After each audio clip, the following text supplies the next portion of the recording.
So I'm going to do a little video here showing just some process of working on this bit of track here. So this is a third hand, or I don't know what else you want to call it. Most places call it a third hand, but this allows me to put the track spacer on the track and hold it there exactly where I want it. I can perfectly line it up.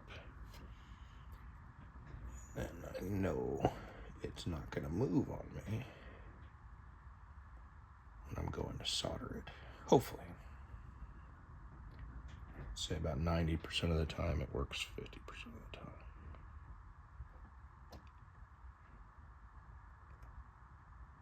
Alright. Still not happy with it.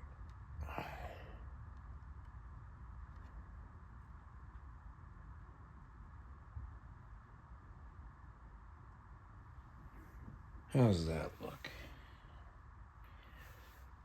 Oh. There we go. Does that look pretty good? That looks pretty good. Well, I'll do that. So I got a tiny little paintbrush that I put some flux on. This allows me to put the flux exactly where I want the solder to go. I've got a little tub of it over there, just out of frame.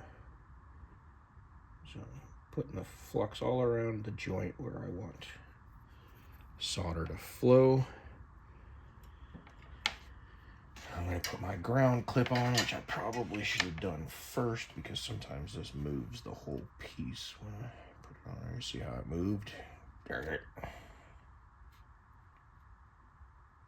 Normally put that ground on first.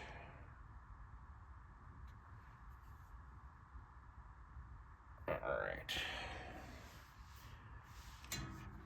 Looks to be good and lined up.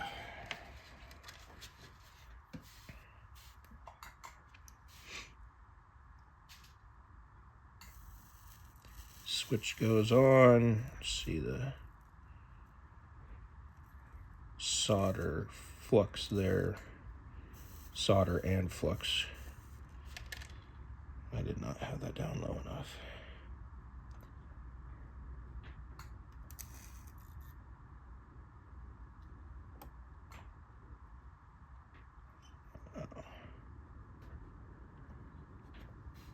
All right. Every joint is an adventure.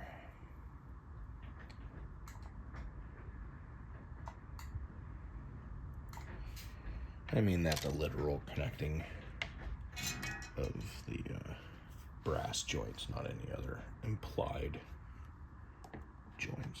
Anywho. So that's what I do there. Now the process entails undoing everything and cleaning that joint. Now I don't take it out every time I do a joint. Like that was the last joint of this whole track piece. So now I've got all these pins that go down into this block. This stuff's pretty cool. It's like a fire block foam. So it's pretty resistant to heat, but it also allows you to use these pins to kind of pin it down. And let me see, how's that look? Can we get it in frame? So you can see it's got a little bit of black on the joint here. And that's from the flux. And so we take just a brush with some water in it. Or brush with some water on it. I brush all around that joint, and that helps clean off the flux. And then we got a little set of pliers that are a little locking, like forceps pliers. And got some ultra fine steel wool. You see how that really shines it up. So I just go over the whole area where I just made that new connection. It just kind of shines it up real nice.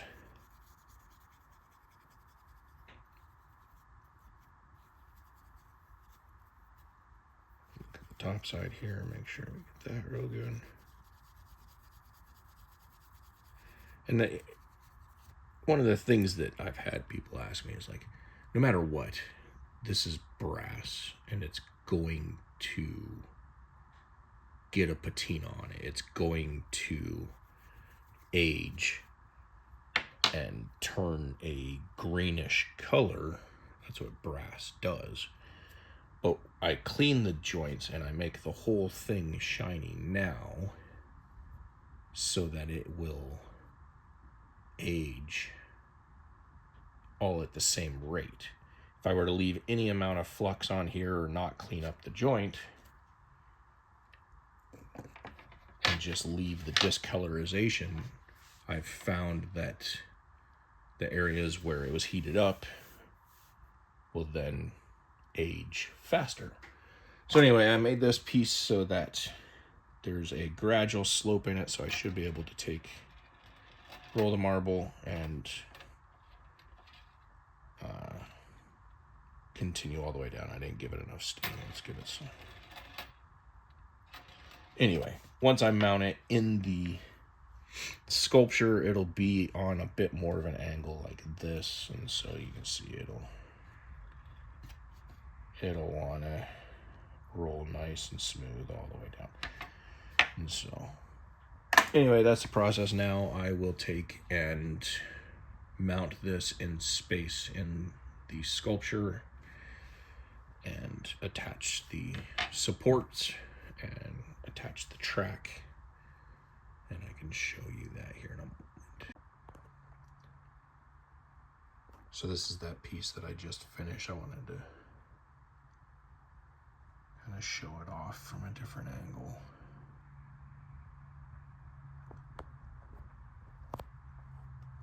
Now this is going to get mounted